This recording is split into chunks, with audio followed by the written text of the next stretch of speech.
Hello, welcome to Kim and Friends, where we laugh through the chaos, cry whenever the hell we feel like it, and always keep it real. Because as women, the conversations we have and the stories we share behind closed doors need to be heard out in the wild. I'm Kim, and I appreciate you taking the time to listen today. I really hope something resonates with you.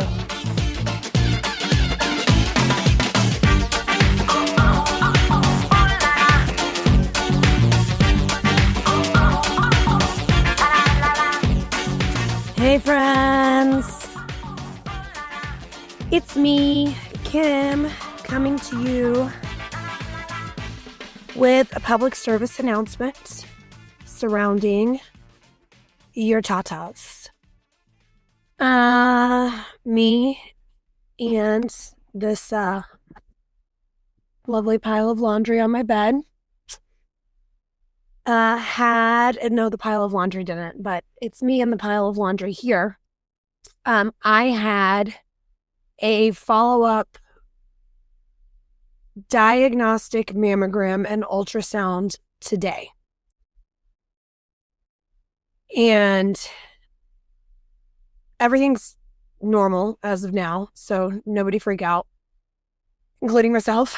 But it got me to thinking about how, like, my whole journey with mammograms, and that at every turn since I've been going through this most recent round of screenings, I've been talking to other women, my peers, and women older than me that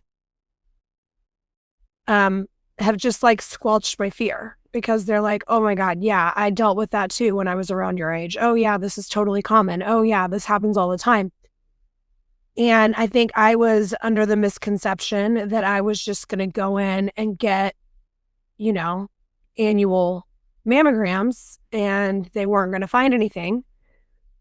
And if they did find something, that was cause for concern. So in the spirit of bringing our private conversations out into the wild and sharing what happens to us as women during all stages of our life, I thought it might be a good time to just lay it all out there for all of you from my very first mammogram. And what I am finding as I speak to other women, like I said, my age and older, is very common, be expected.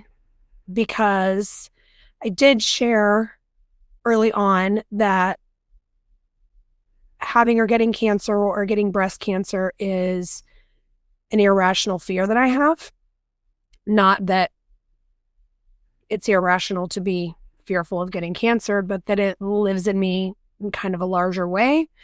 So there's a lot of mental gymnastics that goes on for me, especially in the past, I guess it's been just about coming up on a year in August that I've been having to be screened more regularly. So I am going to put my glasses on because I'm going to be reading, and you can see the reflection of my laptop like hardcore in my glasses, which I don't like, but it is what it is. So I went to an OB in 2018. I think I only saw this OB like once or twice. And I was, I guess, how old was I in 2018? That's an important question. I was 37. So he recommended that I get a baseline mammogram at that point. So I did it. And it was just so, apparently whenever you are getting regular mammograms, it's not so much about what they see in the initial image, but it's about comparing from year to year. So he said, if we do the baseline now, then when you start them yearly when you're 40, you'll already have a baseline. And then it won't be comparing from 40 on, they'll have something to compare it to. So I did it in 2018, got my baseline, everything looked normal then. Then when I was 40, in November of 2021, that was my first, I'm going to have annual screenings now. They compared it to the prior one that was available, didn't find anything significant, but they did know that I have heterogeneously dense breasts. This is something that a lot of women hear. Apparently, all of our breasts are dense. I'm also not a doctor, but it also seems like maybe something that they qualify to remove liability. So, and let me just say right now, I'm going to insert some thoughts that aren't necessarily opinions throughout this minisode. It's sort of a, I don't know if I believe this or not, but this is just what swims around in my head. So if I say anything that might be triggering to you, if you have dealt with breast cancer yourself or with another woman in your family, please know these are just my thoughts. I am not saying what's right for anyone else. I'm not saying what people should or shouldn't do. But I think it's important that I be transparent. So I know I'm not a doctor, but it did occur to me as I'm talking to other women and they're like, yeah, me too, dense breast tissue. Yeah, me too. I'm like, oh, so maybe that's just something that if they miss something, they can be like, oh, well, yeah, I did say here that she had dense breast tissue specifically, and that may obscure small masses. Okay, so that was March of 2024. No, November 2021. Then there's a big gap in my mammograms, which I did not realize I had. Thought I was going more regularly than this. So another thing to note is like maybe put it in your calendar or get a really good GP like I have now that like just has the hospital start calling me at regular intervals so that I schedule it. March 2024, going again. So I don't know why that's November 21, 22, 23. This is like damn near 2.5 years I went before I went and had another one. Compared to the prior available, same situation. Just says dense breast tissue, no significant changes. I should get another one in a year. So then I went back in August of 2025. So again, a little over a year. Not mad at myself about that one. I feel like I got in there quick enough. This is just a screening mammogram because there's a screening and a diagnostic. So far, this is my 4th screening diagnostic in August of 2025. This one determined that I was developing some asymmetry in the lower region and the posterior depth of the right breast. So they recommended that I go in for a follow-up mammogram and then possible ultrasound. And this was just a screening that I got at like one of those like travel around mammogram trucks. So, like I said, my wonderful GP, Dr. Jenny, she was on it.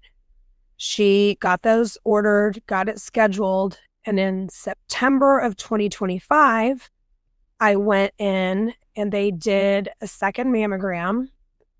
And the woman who did my diagnostic mammogram at the actual hospital breast screening, like women's health area, said that the woman that had done my initial screening mammogram had gone further back and seen a portion of my breast that hadn't really been visible in the other screenings. So that was good. They did end up doing an ultrasound too. So this confirmed asymmetry in the right breast, and it says it's probably a benign island of heterogeneous fibroglandular tissue. And then they recommended a 6-month follow-up for another diagnostic mammogram and ultrasound again. And then this is all just like in my chart, but my doctor is also like sending me messages essentially saying the same thing in more layman's terms, and also like asking if I have any questions, or, offering to schedule a consult or a phone call or something if I need to talk to her about it anymore. So here it says the findings. Right diagnostic mammogram confirms lobulated asymmetry in the inferior posterior right breast, best demonstrated in the MLO coned compression view. It's similar to March 2024, and it might be slightly more prominent than 2021. And it wasn't in the field of view in 2018. But yeah, at that point, it was determined to be probably benign and see me again in 6 months. And that takes us to today. I went in again this morning. They did the mammogram. They did the ultrasound. It appears to look the same. So I haven't gotten like the full results yet, but from what the ultrasound tech told me after talking with the radiologist, again, benign island of heterogeneous fibroglandular tissue. And that's great news. So good. I'm happy. I do go in another 6 months, so August of 2026, which will be pretty much a year since all this started. And they want to do another diagnostic mammogram. And then after that, as long as it looks like nothing has changed, I'll go back to just like my yearly screenings.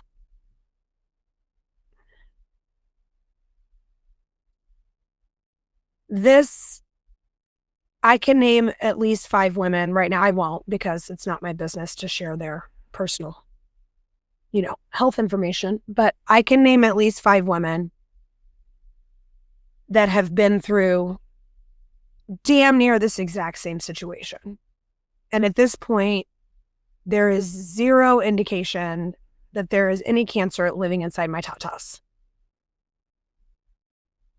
So my misconception that I would just get these annual screenings, and that if there was ever like any point of concern, that would just mean I had breast cancer, was off the mark. For me personally, specifically, because I don't think about it every day or anything, but I carry around this larger than necessary fear of having breast cancer. It is very important for me to get these mammograms. There's a lot of talk about shifting women to, preventative and annual MRIs instead of mammograms. There's some research that says that that's better. My doctors talked to me a little bit about that. But right now, what my insurance covers is just a mammogram annually. And then, of course, if they order more, then the insurance covers that as well. I think I pay some. I don't know. I'm not good at talking insurance.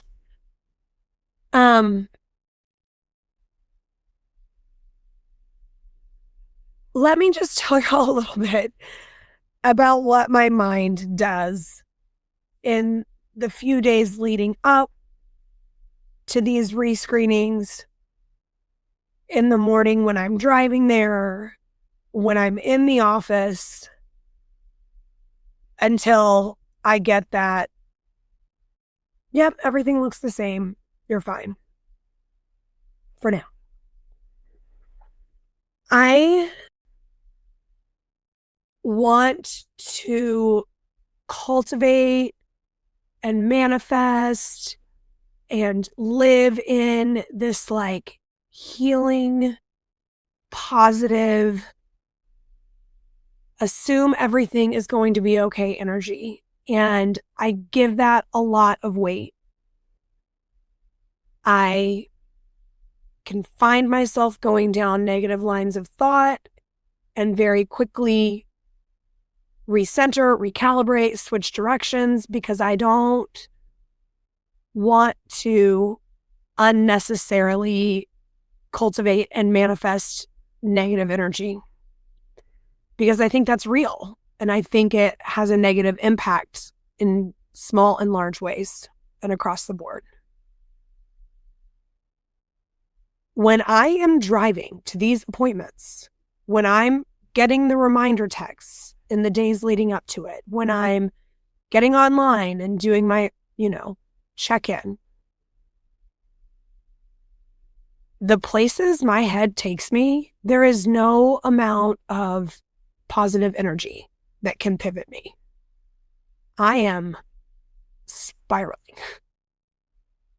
I am writing a whole future narrative about what would happen with my body, what would happen to my kids, what would happen with my marriage. Would I make it?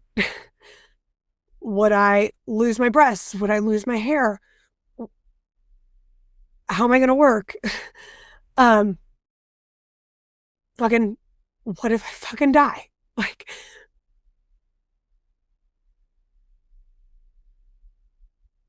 and some may think that's silly.